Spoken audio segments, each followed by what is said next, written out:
નમસ્કાર વિદ્યાર્થી મિત્રો, મારી યુટ્યુબ ચેનલ ઇંગ્લિશ ફિંગ્લિશમાં આપ સૌનું હાર્દિક સ્વાગત છે. મિત્રો, આજનો વિડીયો સ્પેશિયલ સ્ટાન્ડર્ડ 8 એટલે કે ધોરણ 8 માટે કે જે વિદ્યાર્થીઓ ટૂંક સમયમાં જ્ઞાન સાધના સ્કોલરશિપ એક્ઝામની તૈયારી કરી રહ્યા છે એના માટેનો છે. હવે આ વિડીયોમાં આજે આપણે સેમેસ્ટર 2 8મા ધોરણનું સેમેસ્ટર 2નો યુનિટ નંબર 2 જેનું ટાઇટલ છે you love English don't you, આ પ્રકારનું છે. તો આજે આપણે આ વિડીયોમાં આ ચેપ્ટરની ચર્ચા કરવાની છે. ઉપરાંત આ ચેપ્ટરમાં જે ગ્રામરનો ટોપિક આવેલો છે, ખાસ કરીને ક્વેશ્ચન ટેગ જેને અનુપ્રશ્ન કહેવામાં આવે છે, આપણે એની પણ ચર્ચા કરીશું. તો ચાલો આપણે આજે આ વિડીયોના MCQ છે એ સોલ્વ કરીએ. તો પહેલેથી સ્ટાર્ટિંગથી જોઈએ આપણે MCQમાં. તો પહેલો પ્રશ્ન જે આપણને અહીંયા આપેલો છે એમાં બબુલનો પાઠ આપેલો છે. મિત્રો, તમને ખ્યાલ છે બરાબર, babul is beautiful isn't it, આ પ્રકારનું. તેમાં જો પહેલો પ્રશ્ન આપ્યો છે આપણને, the babul tree hated its, ખાલી જગ્યા. બબુલ ટ્રી છે એ પોતાની કઈ બાબતને નફરત કરે છે?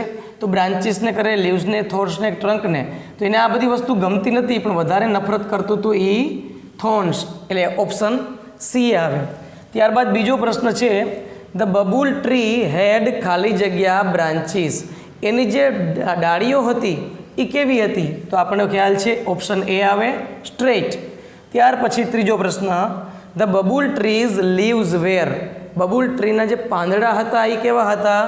તો આપણને ખબર છે કે સ્મોલ એન્ડ અનએટ્રેક્ટિવ, આકર્ષક ન હોય તેવા.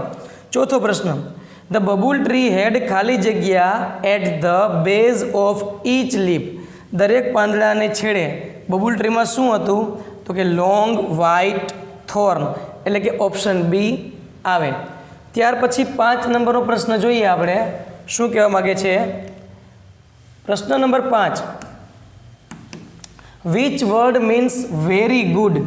વેરી ગુડ શબ્દનો સિમિલર વર્ડ ગોતવાનો છે, તો એમાં જવાબ આવશે ઓપ્શન બી, એક્સેલેન્ટ. છઠ્ઠો પ્રશ્ન છે, વનદેવી ટચડ ધ બબુલ્સ ટ્રંક વિથ, શેનાથી વનદેવી છે એ બબુલ ટ્રીના ટ્રંકને સ્પર્શ કરે છે? તો કે વિથ હર મેજિક સ્ટિક, એટલે કે ઓપ્શન એ. 7 નંબરનો પ્રશ્ન છે, which word means pull out? Pull out એટલે કે ખેંચવું, ચૂંટી કાઢવું, એમાં આવશે પ્લક, ઓપ્શન સી. ત્યાર પછીનો 8મો પ્રશ્ન, ધ મેન રેન અવે હેપીલી વિથ ધ, ઓલો માણસો હતા એ શું લઈને દોડીને ભાગ્યા હતા? તો એમાં ઓપ્શન આવશે ઓપ્શન ડી, ગોલ્ડન લીવ્સ. ત્યાર પછી પ્રશ્ન નંબર 9 શું કહેવા માગે છે જોઈએ આપણે. Question number 9, the babul tree wanted to have ખાલી જગ્યા, બબુલ ટ્રી શું ઈચ્છતું હતું? તો કે sparkling thorns, sparkling golden leaves, sparkling glass leaves કે સ્પાર્કલિંગ બ્રાન્ચીસ? તો ચમકતા કાચના પાંદડા એને જોતા હતા, બરાબર છે, એટલે ઓપ્શન સી. પ્રશ્ન નંબર 10મો જોઈએ, which word in the passage means dangerous, એટલે ખતરનાક, એના માટે આવે જોખમી, એટલે કે ઓપ્શન એ, રિસ્કી. 11મો પ્રશ્ન જોઈએ, the babul wanted to look like a કેના જેવું દેખાવા માગતું હતું? તો કે ટ્રી ઓફ લાઇટ, બરાબર, પ્રકાશનું વૃક્ષ. 12મો પ્રશ્ન જોઈએ આપણે, the babul calls the wind, પવનને શું કીધું એણે? તો કે વીક, કાઇન્ડ કે ક્રુઅલ, એ ઘાતકી કીધું. તો કે ઘાતકી પવને મારા બધા પાંદડા તોડી નાખ્યા, બરાબર છે. પ્રશ્ન નંબર 13 જોઈએ, which word in the passage means satisfied? Satisfied એટલે કે સંતુષ્ટ થવું, તેનો સિમિલર વર્ડ થશે ઓપ્શન બી, કન્ટેન્ટેડ. પ્રશ્ન નંબર 14મું જોઈએ આપણે, વુ બ્રોક ધ બબુલ્સ લીવ્સ, કોણે બબુલના પાંદડાને તોડી નાખ્યા? તો એમાં આવશે સ્ટોર્મી વિન્ડ, બરાબર. પછી 15મો પ્રશ્ન, 14 સુધી ને 15મો પ્રશ્ન જોઈએ આપણે, ધ બબુલ ટ્રી વોન્ટેડ ખાલી જગ્યા ગ્રીન લીવ્સ, બરાબર. તો કેવા પ્રકારનો જોતો babul tree wanted? Green leaves કેવા હતા? તો કે small and smooth, broad and smooth, big and thorny કે ગોલ્ડન એન્ડ સ્મૂથ? તો બ્રોડ એન્ડ સ્મૂથ, મોટા અને એકદમ સુવાળા, નરમ. Which word in the passage means to rob? Rob એટલે લૂંટવું, બરાબર, તેનો સિમિલર વર્ડ થશે ઓપ્શન ડી સ્ટીલ. 17મો પ્રશ્ન જોઈએ. ધ ગોટ્સ સો ધ ખાલી જગ્યા leaves of the babul tree. Babul ટ્રીના કેવા પાંદડા જોયા? તો કે બ્રોડ એન્ડ સોફ્ટ ગ્રીન, એટલે કે ઓપ્શન બી. ત્યાર પછી આપણે 18મો પ્રશ્ન તરફ આગળ વધીએ. પ્રશ્ન નંબર 18. The goats at the leaves because they were ખાલી જગ્યા. બધા પાંદડા ખાઈ ગયા. શા માટે? કારણ કે એકદમ ટેન્ડર હતા અને ટેસ્ટી હતા. બરાબર, એટલે option B. The babul tree stood ખાલી જગ્યા ઇન ઇટ્સ ઓરિજિનલ ડ્રેસ. તો શું આવશે? કેવી રીતે ઊભા હતા? કે હેપીલી. પોતાનો ઓરિજિનલ ડ્રેસ મળ્યો એટલે ખુશ હતા, એટલે હેપીલી આવશે. ત્યાર પછી 20મો પ્રશ્ન જોઈએ આપણે. નીચેના વાક્યોને વાર્તાના ઘટનાક્રમ મુજબ ગોઠવવાનું છે. તો પહેલું વાક્ય આપ્યું છે આપણને, the babul tree asked for sparkling glass leaves. ચમકતા કાચના પાંદડા. The babul tree was not happy with its small leaves. નાના પાંદડાથી સંતુષ્ટ નહોતું. The babul tree asked for golden leaves. એને ગોલ્ડન લીવ્સ માંગ્યા. અને ચોથું છે, the Vandevi gave it back it small green leaves and thorns. પોતાના ઓરિજિનલ પાંદડા એને પાછા આપ્યા. The babul tree asked for broad and smooth green leaves.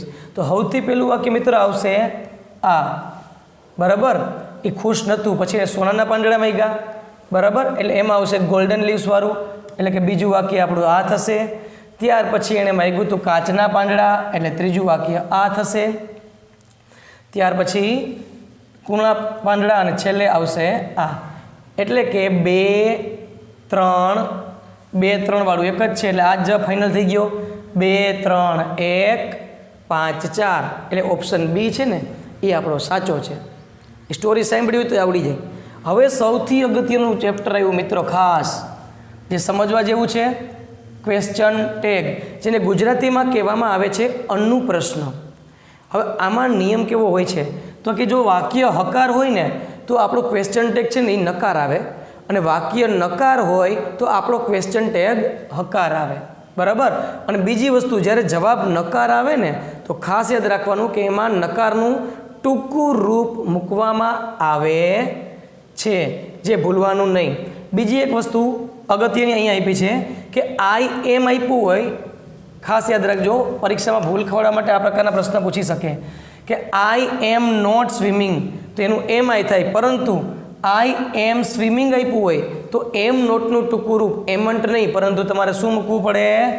આરંટ મૂકવાનું થાય છે. બરાબર, શું આવે? આરંટ આવે, જે ક્યારેય ભૂલવાનું નહીં. ઘણા ભૂલથી એમન્ટ કરી આવે, બાકી બધું તમને આવડે છે. તો આપણે ડાયરેક્ટ સોલ્યુશન ઉપર આગળ વધીએ, વધારે સમય ન લેતા. 21 નંબરનો પ્રશ્ન. બરાબર છે. હવે આમાં જોતા જવાનું કે વાક્ય કેવું છે, તો કે હકાર, એટલે એનો અર્થ એવો થાય કે જવાબ નકાર આવે. મિત્રો બોર્ડમાં, એટલે ગયા વખતેના પેપરમાં 2023 અને 2024 બંને વર્ષ ક્વેશ્ચન ટેગમાંથી પ્રશ્ન પૂછાયેલા છે. તો અહીંયા જોવાનું કે વાક્ય હકાર છે, તો ક્રિયાપદનું કયું રૂપ આવ્યું આમાં? આઈ હોપ યુ આર શબ્દ મળ્યો, યુ આર. તો આર હકાર છે તો નકાર આરંટ થશે. અને વિશેષણ આપ્યું, સોરી, સર્વનામ આપ્યું છે એટલે આરંટ યુ એ આપણો જવાબ થાય. આશા સિંગ્સ અ સોંગ, તો આની અંદર ડઝ છુપાયેલું છે, વાક્ય હકાર છે એટલે ડઝ નોટનું ટૂંકું રૂપ ડઝન્ટ, અને આશા છોકરી છે એટલે ડઝન્ટ સી. ઓપ્શન બી જવાબ આવે. હવે આપણે હમણાં વાત કરી હતી કે એમ હોય તો નકાર એમ નોટનું એમન્ટ નહીં, પરંતુ આરંટ થાય, એટલે આરંટ આઈ. આ આપણો જવાબ થશે ઓપ્શન સી. પ્રશ્ન નંબર 24 જોઈએ. Krishna can not understand English. હવે કેન નોટ આપ્યું હોય તો એનું હકાર થાય કેન, અને કૃષ્ણ આપ્યું છે તો શું આવશે? હી, એટલે કેન હી. ઓપ્શન ડી આપણો સાચો થાય. 25મો પ્રશ્ન છે. Ajay and Jay were not at home. Were not નકાર, એટલે એનું હકાર વેર થાય, અને અજય ને જય છે એટલે એનું સર્વનામ થશે ધેય, એટલે કે વેર ધેય. આ આપણો જવાબ આવ્યો ઓપ્શન સી. પછી 26મો પ્રશ્ન જોઈએ કે મોહન હેઝ અ કાર. હવે હેઝ આપ્યું છે, નકાર શું થશે? હેઝન્ટ હી, એવું પણ જવાબ હશે. મિત્રો ખાસ જોજો, હેઝન્ટ હી. અને ડઝન્ટ હી આપ્યું છે તો ખાસ યાદ રાખજો, આપણે આની અંદર ડઝ છુપાયેલું હોય છે, તો ડઝન્ટ હી છે એ સાચો જવાબ થશે. બરાબર છે, કારણ કે એ સાદા એ હેવ હેઝનું ટૂંકું રૂપ છે, બરાબર. સોરી, હેવ હેઝનું મૂળ રૂપ હેવ, હેઝ અને હેડ એ ટુ હેવના રૂપ કહેવાય. પછી આવે છે 27મો પ્રશ્ન, you do not live here. તો ડુ યુ આવો જવાબ થાય, વાક્ય જવાબ આપણો હકાર થશે. પછી પ્રશ્ન નંબર જોઈએ 28મો. 28મો પ્રશ્ન જોઈએ આપણે. That was Umang's bicycle. Was હકાર છે તો વોઝનો નકાર વોઝન્ટ, બરાબર, વોઝન્ટ. હવે અહીંયા ધેટ આપ્યું છે ને તો એનું ઈટ શું થશે? ઉમંગ્સ બાઇસિકલ વોઝન્ટ ઈટ. ખ્યાલ આવ્યો? કર્તા તરીકે ધેટની જગ્યાએ શું આવશે? ઈટ આવશે. Father will not. તો વિલ નોટનું નકાર છે એટલે એનું વિલ થશે વિલ હી. ફાધર છે એટલે હી સર્વનામ આવે. 30મું છે ધ એલિફન્ટ ઇટ્સ બનાનાસ. હવે ઇટ્સ આપ્યું એટલે એની અંદર ડઝ છુપાયેલું છે, નકાર કરો એટલે ડઝન્ટ થઈ જાય, અને એલિફન્ટ પ્રાણી છે એટલે ઇટ, ડઝન્ટ ઇટ. 31મો પ્રશ્ન જોઈ લઈએ. રાજ રોટ અ પોએમ. તો રોટ ભૂતકાળનું રૂપ છે, તેની અંદર કયું સહાયકારક છે? ડીડ. નકાર કરવો એટલે ડીડન્ટ થાય, અને રાજ છે એટલે હી, ડીડન્ટ હી, ઓપ્શન સી. 32મું જોઈએ. દિશા વોઝ એબસન્ટ યસ્ટરડે. બરાબર. પછીનો પ્રશ્ન પૂછ્યો છે આપણે, તો વોઝ છે હકાર છે તો જવાબ નકાર આવશે એટલે વોઝન્ટ, સી, ઓપ્શન સી સાચો. 33મું જોઈએ. We are late. તો આરનું નકાર કરો એટલે aren't, aren't we, option B સાચો છે. ત્યાર પછી આપણે 34ના પ્રશ્ન તરફ આગળ વધીએ. બરાબર. 34મું અહીંયા આપેલ છે આપણને. You have a pen. હવે હેવ આપ્યું છે મિત્રો, ખાસ યાદ રાખજો, બરાબર. તો આપણે ઓપ્શનમાં જોવાનું કે હેવની અંદર ડુ છુપાયેલું હોય છે. શું? ડુ. નકાર કરો એટલે ડોન્ટ, તો ડોન્ટ યુ, ઓપ્શન ડી આવે. ત્યાર પછી આપણે જોઈએ પ્રશ્ન નંબર 35મું. ધી પેન ઇઝન્ટ વેલ. હવે ઇઝન્ટ એટલે નકાર છે તો આપણે હકાર જોઈએ તો ઇઝ હી, આવો આપણો જવાબ થશે, ઇઝ હી, ઓપ્શન સી. 36મો પ્રશ્ન જોઈ લઈએ. આઈ એમ નોટ રાઇટ. હવે એમ નોટ આપ્યું એટલે હકાર થાય એમ, એમ આઈ, ઓપ્શન ડી. 37મું છે. રાજ રોટ અ પોએમ. રોટમાં ડીડ છુપાયેલું હોય છે, નકાર કરો એટલે ડીડન્ટ હી, એટલે option C. We play every day. Play ક્રિયાપદનું મૂળરૂપ છે, એમાં ડુ છુપાયેલું હોય, નકાર કરો એટલે don't, don't we, option B. ત્યાર પછી આપણે 39 નંબરનો પ્રશ્ન જોઈએ. You will go home. Will હકાર છે, વિલનો નકાર કરો એટલે વોન્ટ થાય, અને યુ આપ્યું છે એટલે વોન્ટ યુ. અને છેલ્લો પ્રશ્ન મિત્ર આનો કે યુ એન્જોય રીડિંગ. એન્જોય એટલે ક્રિયાપદનું મૂળ રૂપ છે એટલે એમાં ડુ છુપાયેલું હોય, નકાર કરો એટલે ડોન્ટ, ડોન્ટ યુ, એટલે બી ઓપ્શન સાચો થાય. તો મિત્ર આ હતું ક્વેશ્ચન ટેગ. ક્વેશ્ચન ટેગમાં માત્ર એક જ બાબત ધ્યાન રાખવાની છે કે જો વાક્ય હકાર હોય તો જવાબ નકાર, અને વાક્ય નકાર હોય તો જવાબ હકાર, અને એમાં નકારનું ટૂંકું રૂપ મૂકવામાં આવે છે, એ ભૂલવાનું નહીં. અને એની સાથે હંમેશા સર્વનામ જ આવે. તો આ હતું આપણે યુનિટ નંબર 2 સેમ 2 ઇંગ્લિશનું આખું ચેપ્ટર, બરાબર, જેમાં આપણે પાઠની પણ ચર્ચા કરી, ગ્રામરની ચર્ચા કરી. છતાં પણ મિત્રો આમાં તમને કોઈ પણ પ્રકારનો પ્રશ્ન હોય તો તમે મને કોમેન્ટ બોક્સમાં પૂછી શકો છો.